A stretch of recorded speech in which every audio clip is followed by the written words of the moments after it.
మోహన్ రెడ్డి గారు, సో ప్రధానంగా మీరు ఇందాక గణాంకాలతో సహా చెప్పుకుంటూ వచ్చారు సంక్షేమ పథకాలు ఏ విధంగా అందుతున్నాయని. సరే, సంక్షేమ పథకాలు ఇవ్వటం మంచిదే, అది లబ్ధిదారులకి అర్హులైన వారికి నిజంగా అందజేయటం అందరూ అభినందించదగ్గ విషయమే.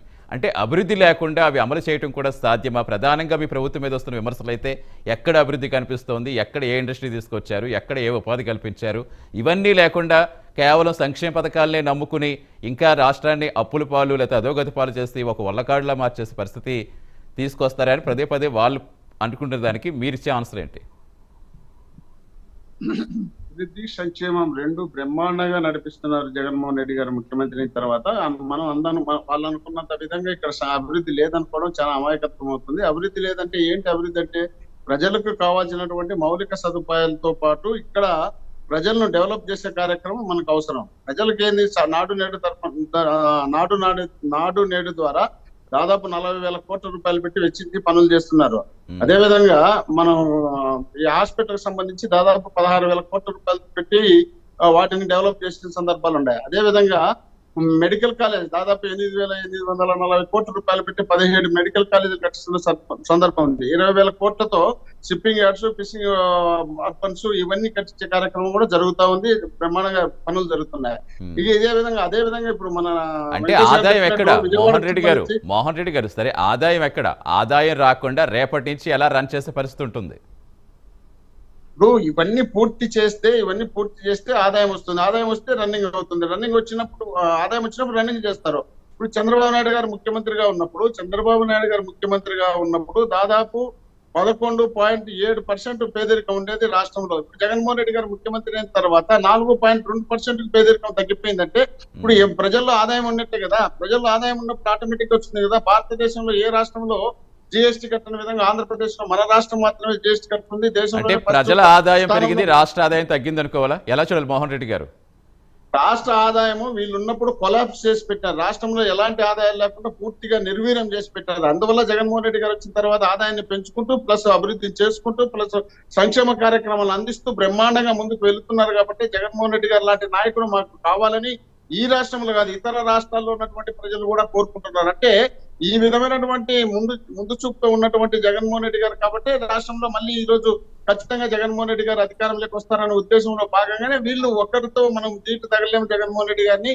అది జనసేన గాని, బీజేపీ గాని, తెలుగుదేశం గాని ఏ ఒక్కరు కూడా జగన్మోహన్ రెడ్డి గారిని ఎదుర్కోలేము. మన అందరం కలిస్తే ఎదుర్కోగలుగుతామని వాళ్ళు దాదాపు 6 నెలల సంవత్సరం నుండి ఇదే ప్రయత్నంలో ఉండి లాస్ట్ కు బీజేపీ వాళ్ళు మిమ్మల్ని నమ్మితే మీరు నట్టేట ముస్తారా, మిమ్మల్ని నమ్మాలనే ఉద్దేశంలో భాగంగా వాళ్ళు పట్టించుకోకపోతే పవన్ కళ్యాణ్ గారు ఢిల్లీకి వెళ్ళి అక్కడ పవన్ కళ్యాణ్ గారు ప్రయత్నం చేసి పవన్ కళ్యాణ్ గారే చెప్పడం జరిగింది. నేను పోయి ఢిల్లీలో వాళ్ళ కాళ్ళు పట్టుకునే చంద్రబాబు నాయుడు అంటే అసహించుకుంటారు. చంద్రబాబు నాయుడు అలయన్స్ పెట్టుకోవడానికి వాళ్ళు ఇష్టపడడం లేదు. నేను పోయి వాళ్ళ కాళ్ళు పట్టుకుని వాళ్ళతో తిట్టించుకున్నానని చెప్పి ఆయన నోటితో ఆయన చెప్పడం జరిగింది.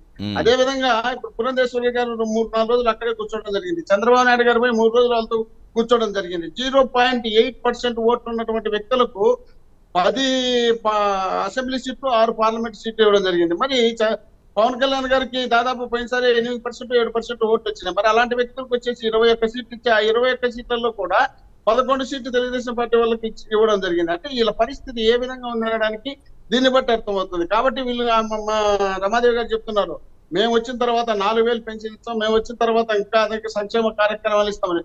మరి మళ్ళా ఏమంటున్నారు? ఆమె నోటితోనే సంక్షేమ కార్యక్రమాలు ఇచ్చి రాష్ట్రం అధ్వానం అయిపోయిందని ఎవరిని అడిగినా చెప్తారు అంటున్నారు. మరి మీరు పెంచితే అధ్వానం కాకుండా పోతుంది, మేము ఇచ్చేటి సక్రమంగా ఇచ్చే అధ్వానం అవుతుంది. మీరు ఎక్కడి నుండి అభివృద్ధి సంక్షేమానికి డబ్బులు తీసుకొచ్చి పెడతారు?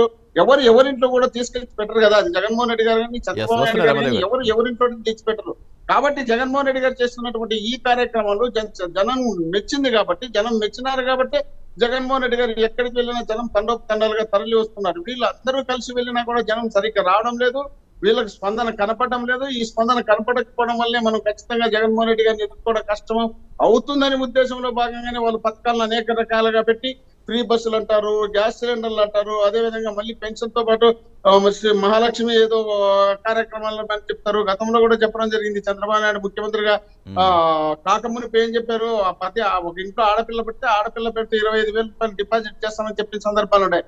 ఒక్క పైసా కూడా చేయలేదు. చంద్రబాబు నాయుడు గారు పెన్షన్ ఇది ఉద్యోగాన్ని రాకపోతే బాబు వచ్చే జాబ్ వస్తుందని ఒక పెద్ద నినాదం తీసుకొచ్చి ప్రతి ఇంటికి ఉద్యోగం ఇస్తామని చెప్పి ఉద్యోగం రాకపోతే వాళ్ళకు నిరుద్యోగ వృత్తి ఇస్తామని చెప్పి సింగిల్ ఎన్పీ కూడా ఇలా ఈ రోజు మళ్ళీ అదే నోట్ తో వచ్చి చంద్రబాబు నాయుడు గారు బాబు వస్తే అంటాడు, బాబు వస్తే అంటాడు. బాబు వస్తే ఏంది వస్తుంది? బాబు వస్తే కరువు వస్తుంది.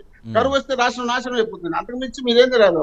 కాబట్టి జగన్మోహన్ రెడ్డి గారు ముఖ్యమంత్రి అయిన తర్వాత దాదాపు 2,50,000 ఉద్యోగాలు, పర్మనెంట్ ఉద్యోగాలు, దాదాపు అవుట్ సోర్సింగ్, కాంట్రాక్ట్ ఉద్యోగాలు 4 లక్షల వాటిని ఇస్తే చంద్రబాబు నాయుడు గారు ముఖ్యమంత్రిగా ఉన్నప్పుడు ఇంత ఎక్స్పీరియన్స్, దాదాపు 45 సంవత్సరాలు ఎక్స్పీరియన్స్ ఉన్నటువంటి చంద్రబాబు నాయుడు గారు 34,000 ఉద్యోగాలు ఇస్తే, జగన్మోహన్ రెడ్డి గారు 45 సంవత్సరాల వయసు కలిగినటువంటి జగన్మోహన్ రెడ్డి గారు 2,70,000 ఉద్యోగాలు ఇచ్చినాడు. అంటే ఈయనకు ఆయనకు ఏంటి తేడా అనేది దీన్ని బట్టి చూస్తే మనకు అర్థమవుతుంది. జగన్మోహన్ రెడ్డి గారు ముందు చూపున్నటువంటి వ్యక్తి. జగన్మోహన్ రెడ్డి గారు తాత్కాలిక రాజకీయాలు చేయాలనుకునే వ్యక్తి కాదు. జగన్మోహన్ రెడ్డి గారు తాత్కాలికంగా సీఎం కుర్చీలో కూర్చోవాలనుకునేవాడు కాదు. జగన్మోహన్ రెడ్డి గారు ఏదో మసిపూసి మారేడుకాయ చేసి జనాన్ని నమ్మించి ముఖ్యమంత్రి కావాలనుకోలేదు. 30 సంవత్సరాలుగా ముఖ్యమంత్రిగా ఉండాలి, ఈ రాష్ట్రంలో ఉన్నటువంటి పేద బడుగు బలహీన వర్గాలకు అత్యున్నత స్థానంలో కూర్చోబెట్టాలి. అందువల్లనే ఈ రోజు జగన్మోహన్ రెడ్డి గారు 100 సీట్లు ఎస్సీ ఎస్టీ బీసీలకు ఇచ్చినటువంటి సందర్భం చరిత్ర ఒక్క జగన్మోహన్ రెడ్డి గారికి. వీళ్ళు ఇంతమంది కలిసినా కూడా, వీళ్ళు ముగ్గురు కలిసినా కూడా కనీసం 60-70 సీట్లు కూడా ఎస్సీ ఎస్టీ బీసీలకు ఇచ్చిన సందర్భాలు లేవు. కాబట్టి జగన్మోహన్ రెడ్డి గారి నాయకత్వాన్ని ప్రజలు పూర్తి స్థాయిలో విశ్వసిస్తున్నారు. కాబట్టి వీళ్ళని పరిగణలోకి తీసుకోవడం లేదు కాబట్టి ఏదో విధంగా వ్యక్తిగత విమర్శలతో పాటు ఎన్నికల కమిషన్ కు తెల్లవారితే పొద్దుకినాక ఎన్నికల కమిషన్ దగ్గర కంప్లైంట్ మీద కంప్లైంట్ చంద్రబాబు నాయుడు గారు ఇస్తే పట్టించుకోరనే ఉద్దేశంలో భాగంగా పురంధేశ్వర్ గారిని తీసుకొని వచ్చేసి కేంద్రం నుండి అక్కడనేదో లాలించబడేసి కేంద్రం వాళ్ళతో ఇక్కడ రికమెండ్ పెట్టించేసి ఒక్కొక్క రోజు ఒక్కొక్క ఆఫీసర్ ను బయటకు పంపిస్తున్నారు. ఒక్కొక్క రోజు ఒక్కొక్కరిని. ఇంకా లాస్ట్ కు డీజీపీ గారు, సిఎస్ గారు ఉన్నారట, వాళ్ళని కూడా పంపిస్తారు. మొత్తం పంపించండి.